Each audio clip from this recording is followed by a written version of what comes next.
আসসালামু আলাইকুম, স্বাগত জানাচ্ছি আরটিভির দুপুরের সংবাদে। আপনাদের সাথে আছি আমি পারভিন মিতু।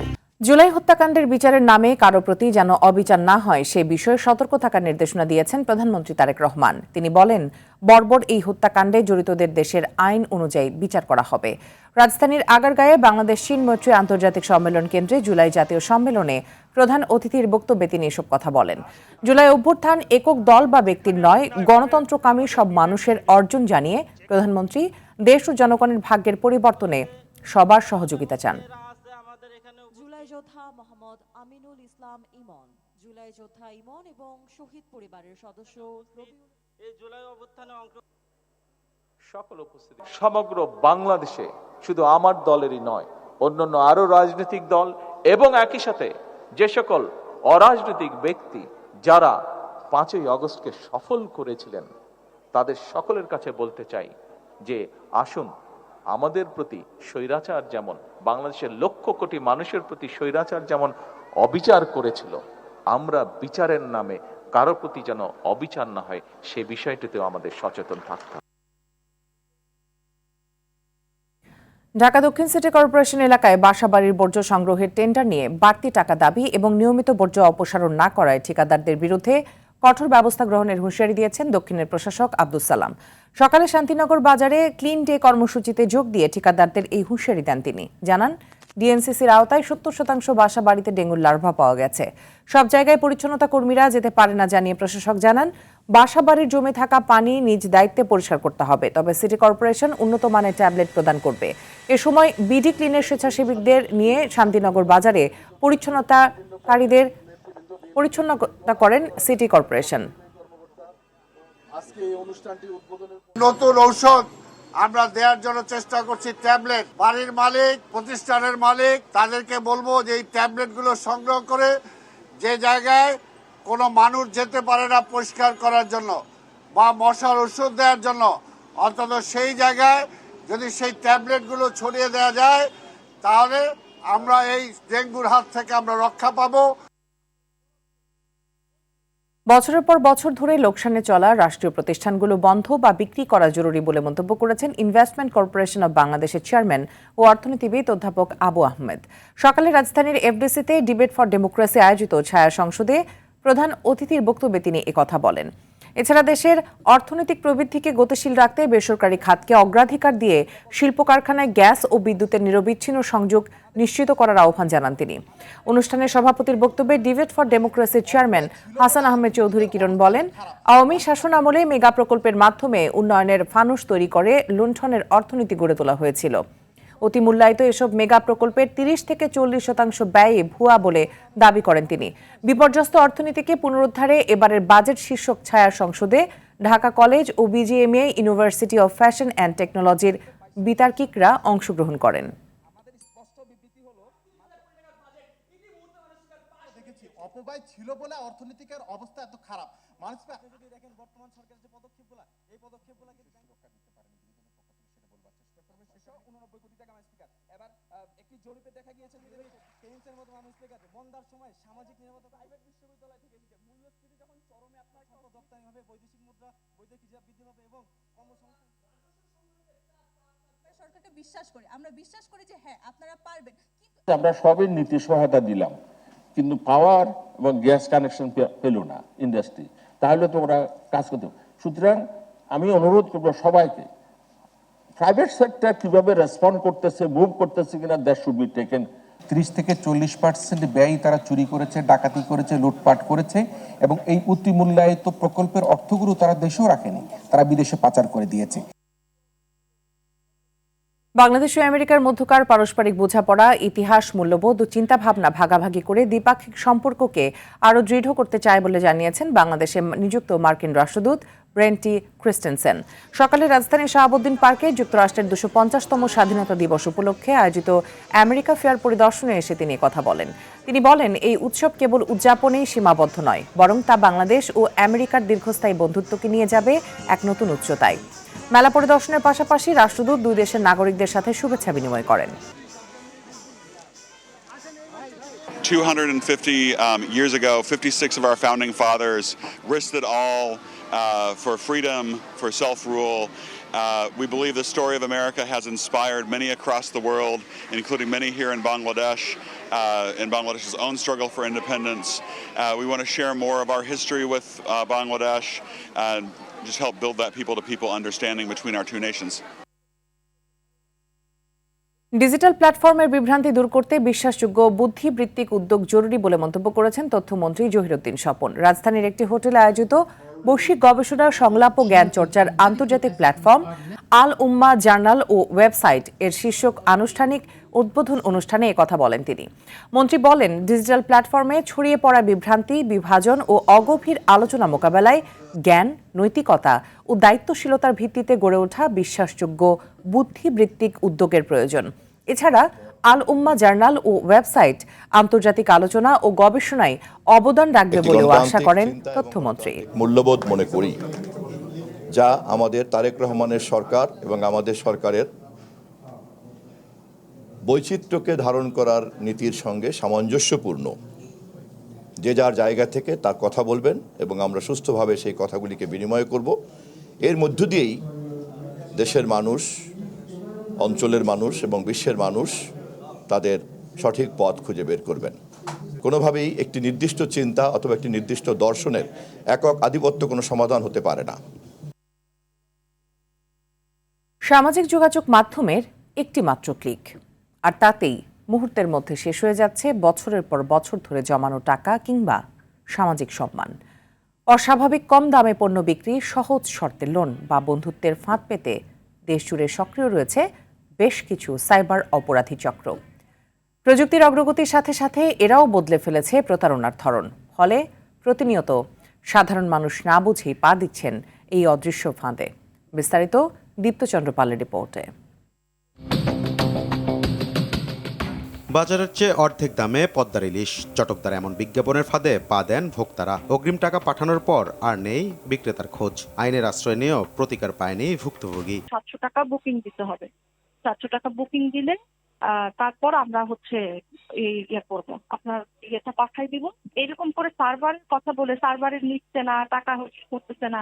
যতবার টাকা পাঠাইছি, প্রথমে ছিল 6500, তারপরে যখন 12,000 হয়ে গেল তখন বলতে আবার 12,000 টাকা পাঠান। আবার 12,000 টাকা দিচ্ছি, তারপরে আবার বলতেছে যে আপনার তো 20,000 টাকার মতো হয়ে গেছে, এখন কিছু করার নেই, আপনি আরো 20,000 টাকা পাঠান। শুধু ইলিশ নয়, দ্রুত ঋণ দেওয়ার নামে বিভিন্ন লোন অ্যাপ ডাউনলোড করে ব্যক্তিগত তথ্য হাতিয়ে নিচ্ছে প্রতারক চক্র। পরে সেই তথ্য ব্যবহার করে ব্ল্যাকমেইল, অতিরিক্ত সুদ আদায় কিংবা অর্থ আত্মসাতের অভিযোগও রয়েছে। 2,000 টাকার ভিতরে আমার 2,000 টাকা পুরো দেয় নাই, 1200 টাকা দিছে, 800 টাকা কেটে রেখে দিছে। রেখে দিয়ে বলতেছে যে 1 সপ্তাহের ভিতরে পেমেন্ট করার জন্য বাকি টাকাটা। এরা আমার হুমকি দিছে যে মনে করেন যে বলছে যে যদি আমি ওনাদের লোনের টাকা পরিশোধ না করি তাহলে আমার বিভিন্ন যে ছবিপত্র আছে আমার মোবাইলে সেগুলো মনে করেন তারা মনে করেন যে সোশ্যাল মিডিয়াতে দিয়ে দিবে বা ভাইরাল করে দিবে। এদিকে ডেটিং অ্যাপেও তৈরি হচ্ছে নতুন ফাঁদ। বন্ধুত্ব বা সম্পর্কের আড়ালে বিশ্বাস অর্জন করে টাকা হাতিয়ে নেওয়া, আবার কখনো ব্যক্তিগত ছবি বা ভিডিও দিয়ে ব্ল্যাকমেইল করা হচ্ছে ভুক্তভোগীদের। মেয়েদের দ্বারা আমি প্রতারিত হয়েছি। বিভিন্ন প্রলোভন দেখিয়ে টাকা চায়, আমি টাকাও দিই, এরপর আবার টাকা চায়। এভাবে আমার সরলতার সুযোগ নিয়ে কয়েকবার আমি প্রতারিত হয়েছি। সাইবার অপরাধ বিশেষজ্ঞদের মতে প্রতারকরা মানুষের লোভ, প্রয়োজন এবং আবেগ এই তিনটিকে অস্ত্র হিসেবে ব্যবহার করছে। প্রতিদিন নতুন নতুন কৌশলে সাধারণ মানুষকে টার্গেট করছে সংঘবদ্ধ চক্র। অতি লোভে তাঁতি নষ্ট আমরা যেটা বলি, অর্থাৎ হচ্ছে যে ই কমার্স চটকদার যে সকল বিষয়গুলো দেখেন, ই ভ্যালির পরও যদি বাংলাদেশে আরও 4-5টা ই ভ্যালি শত কোটি টাকা লোপাট করে অর্থ পাচারের সাথে সম্পৃক্ত হয়, তাহলে আসলে আমাদের কিছু বলার নাই। তো আমাদের আসলে লোভটা সংবরণ করার একটা বিষয় আছে। বিশেষজ্ঞরা বলছেন, অনলাইন প্রতারণা রোধে নতুন একটি আইন প্রণয়নের উদ্যোগ চলছে। আইনটি কার্যকর হলে অনলাইন প্রতারণা উল্লেখযোগ্য হারে কমে আসতে পারে বলে আশা তার। এমল্যাটটা করা খুব জরুরি, মিউচুয়াল লিগ্যাল অ্যাসিস্ট্যান্স ট্রিটি, অর্থাৎ ফেসবুক, ইউটিউব, জিমেল যে কোনো কর্তৃপক্ষ পৃথিবীর পুলিশ যদি কোনো ডেটা চায় তখন সেই সময় রিয়েল টাইম আইপি অ্যাড্রেস, তার মুঠোফোন নাম্বার, তার ব্যাংক নাম্বার, তার আইএমইআই নাম্বার আইনি পদ্ধতিতে অফিসিয়াল চ্যানেলে 3 দিনের কম সময়ে তদন্তকারী কর্মকর্তাকে দিতে হবে। এটা হচ্ছে এমল্যাটের প্রথম উদ্দেশ্য। ফেসবুক যদি এমল্যাটকে এন্টারটেইন করে, বাংলাদেশের 80% সাইবার ক্রাইমের অপরাধ সমস্যার সমাধান হয়ে যাবে। সামাজিক যোগাযোগ মাধ্যম মানুষের জীবনকে সহজ করেছে, কিন্তু একই সঙ্গে খুলে দিয়েছে প্রতারণার নতুন পথ। বিশেষজ্ঞরা বলছেন, শক্তিশালী আইনের পাশাপাশি যথাযথ প্রয়োগে নিয়ন্ত্রণে আনা সম্ভব এসব অপরাধ। দীপ্তচন্দ্র পাল, RTV, ঢাকা। চাঁপাইনবাবগঞ্জের শিবগঞ্জের নামো চাকপাড়া সীমান্তে শুক্রবার দিবাগত রাতে সীমান্তের ফ্লাড লাইট বন্ধ করে দেয় বিএসএফ। স্থানীয়রা জানায়, গভীর রাতে ভারতীয় অংশের ফ্লাড লাইট নিভে যাওয়ার পর সীমান্ত এলাকায় উদ্বেগ ছড়িয়ে পড়ে। পরে সীমান্ত সংলগ্ন বিভিন্ন গ্রামের মানুষ স্বেচ্ছায় সীমান্ত এলাকায় জড়ো হন। সম্ভাব্য পুশিন ঠেকাতে রাতভর সীমান্তের বিভিন্ন পয়েন্টে পাহারা দেন তারা। একই সময় বিজিবিও টহল ও নজরদারি জোরদার করে এবং সীমান্তের গুরুত্বপূর্ণ এলাকাগুলোতে অতিরিক্ত সদস্য মোতায়েন করে। সকালেও সীমান্ত পরিস্থিতি স্বাভাবিক দেখা গেছে।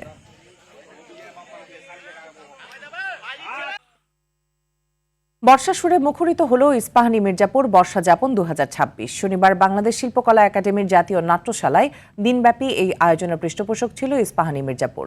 সকাল থেকে সঙ্গীত, নৃত্য, আবৃত্তি ও চা চক্রের মধ্য দিয়ে শুরু হয় উৎসব, যা সরাসরি সম্প্রচার করে চ্যানেল আই। দিনজুড়ে বর্ষাভিত্তিক সাংস্কৃতিক পরিবেশনার পাশাপাশি ছিল ঐতিহ্যবাহী পিঠাপুলি, লুচি, হালুয়া সহ নানা খাবারের আয়োজন। আয়োজকরা জানান, বাংলার ঋতুভিত্তিক সংস্কৃতি ও ঐতিহ্যকে নতুন প্রজন্মের কাছে তুলে ধরতেই এই আয়োজন।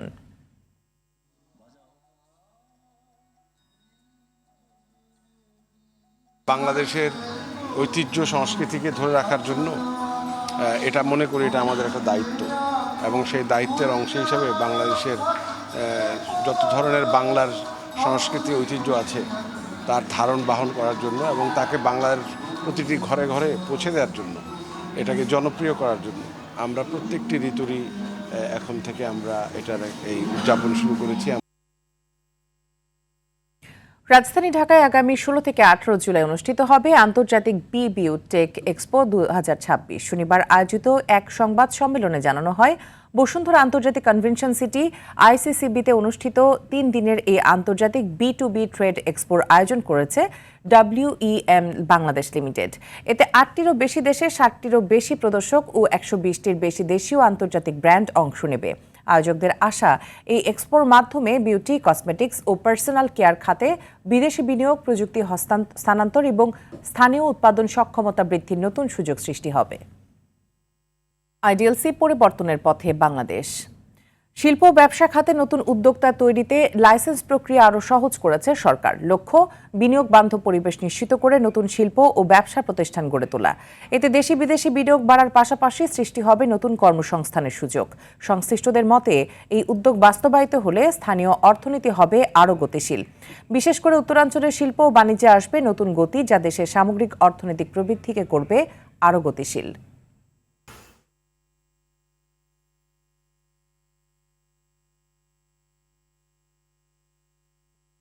ন্যাশনাল লাইফ ইন্স্যুরেন্স আন্তর্জাতিক সংবাদ। ইরানের সাবেক সর্বোচ্চ ধর্মীয় নেতা আয়াতুল্লাহ আলী খামেনির প্রতি আজ থেকে আনুষ্ঠানিকভাবে শ্রদ্ধা জানাচ্ছেন সর্বস্তরের নাগরিকরা। সকাল 6টায় উন্মুক্ত করার পর তেহরানের ইমাম খামেনি গ্র্যান্ড মুসল্লা কমপ্লেক্সে লাখো লাখো মানুষের প্রবেশ করতে শুরু করেছেন। পাশাপাশি অংশ নিয়েছেন বিশ্বের বিভিন্ন দেশের নেতারা। বিস্তারিত আব্দুল মালিকের রিপোর্টে। ভোর থেকে জনসমুদ্র ইরানের রাজধানী তেহরান। লাখো লাখো মানুষের ঢল ইমাম খামেনি গ্র্যান্ড মোসাল্লার প্রধান ফটকে। যুদ্ধ পরিস্থিতির কারণে দাফন প্রক্রিয়া পিছিয়ে যাওয়ার পর অবশেষে শুরু হয়েছে তার শেষ বিদায়ের আনুষ্ঠানিকতা।